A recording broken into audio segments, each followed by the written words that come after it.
Vivir en la creación es vivir en comunidad.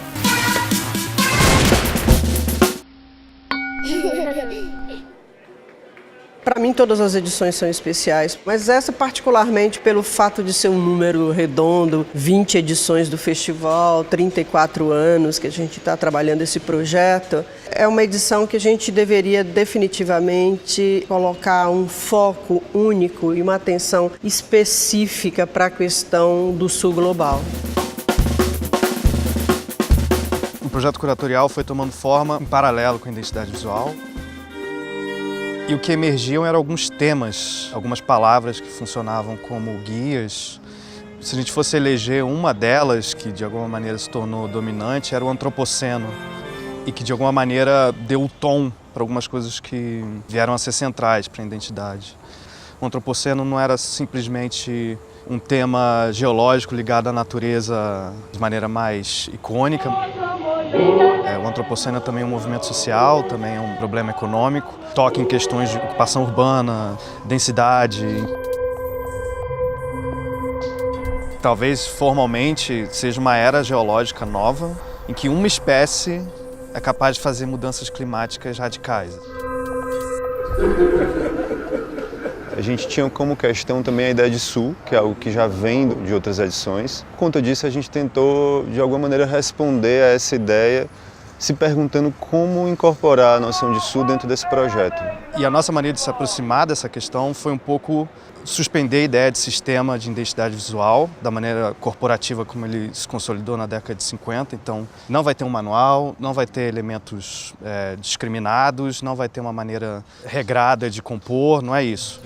Não existe uma síntese, existe uma confusão de coisas. A atitude, no nosso caso, foi meio que perder esse referencial do que seria uma hierarquia ou do que seria uma maneira correta de informar.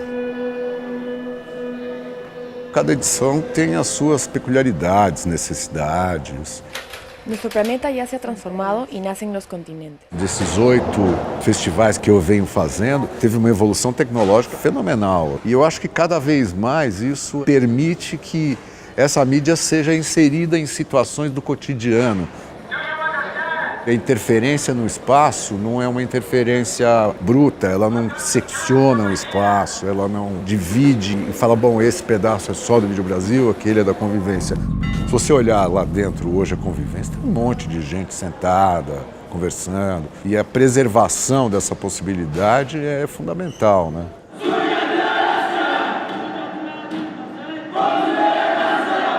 Nessa exposição do Vídeo Brasil no Sesc Pompeia tem essa questão de se ocuparem vários galpões. Como é que você faz com que o público entenda que a exposição se desenvolve ao longo dos galpões? A gente pensou como a gente poderia fazer esse caminho que fosse uma espécie de migalha de pão, em que a pessoa encontra uma coisa, que encontra a outra, e que pudesse funcionar como uma espécie de marco ou de elemento de sinalização pré-verbal, pré-consciente, pré-discursivo. A gente pensava como a gente poderia usar as pedras para sinalizar. Foi um momento que a gente olhou para a torre do Sesc Pompeia e viu as janelas da Lina e falou onde essas pedras, ou onde esses recortes que foram retirados do edifício, onde é que eles caíram, para onde eles foram. A gente propôs, como comunicação, tapetes. A gente optou por não usar, por exemplo, banner. O próprio tapete, de alguma maneira, já indica um certo caminho. A gente sabia muito o que a gente não queria fazer. A gente queria correr uns riscos também.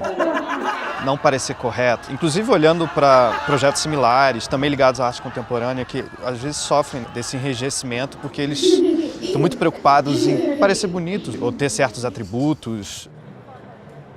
A gente sabia que a gente não queria ir por aí, por mais que a gente batesse cabeça, errasse. Porque se você tem as mesmas preocupações e parte do mesmo lugar, as chances são de que você faça a mesma coisa. Alguma ponta tem que ficar solta, senão a gente está repetindo outro trabalho.